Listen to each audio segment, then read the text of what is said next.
So MSNBC had on Elizabeth Warren for a town hall, and they spoke to laid-off factory workers and what they think about Trump. This is pretty interesting.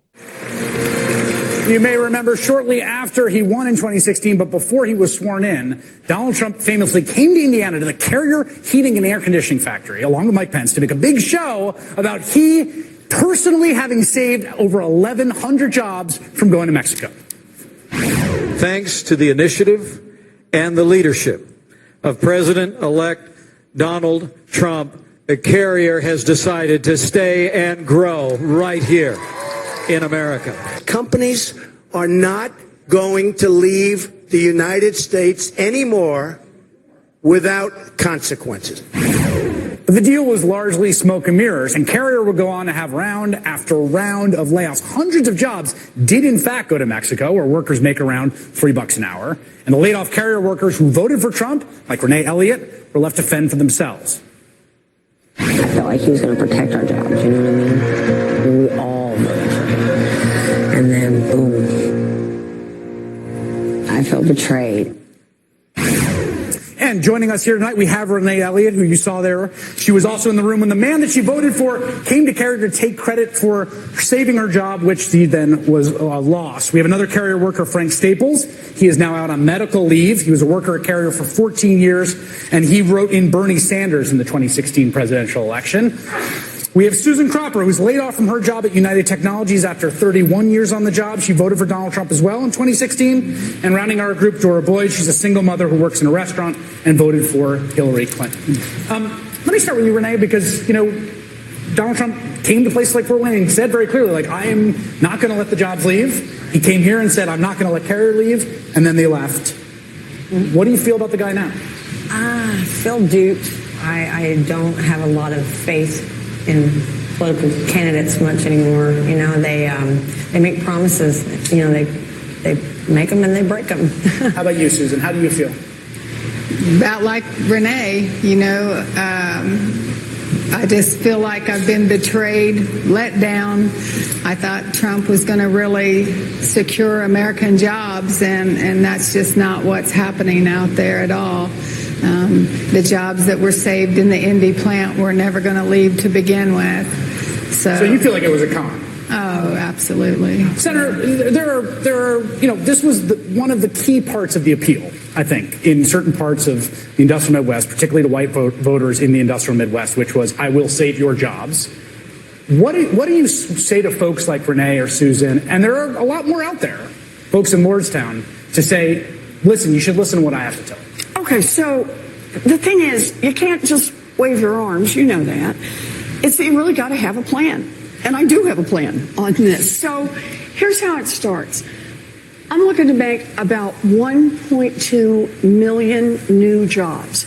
New jobs that are good jobs, that are jobs in manufacturing, that are going to be good union jobs, the kind of jobs on which people can build a future. And here's the idea behind it.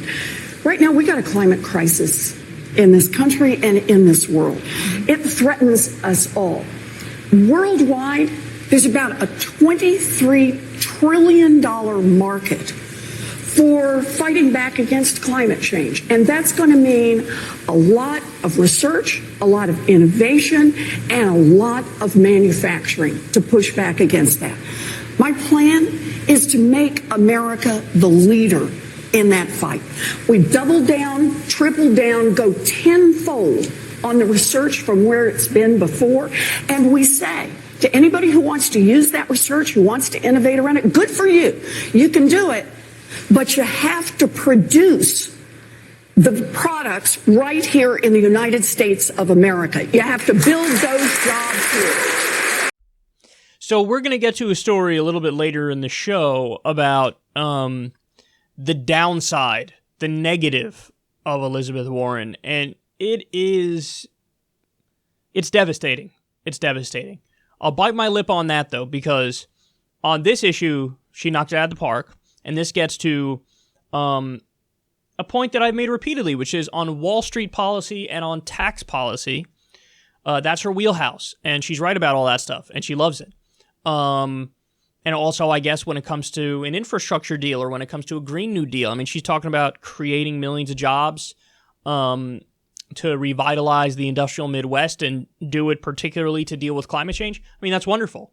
And she deserves a hell of a lot of credit for it. And this is actually a great, you'll almost never hear me say this sentence anymore.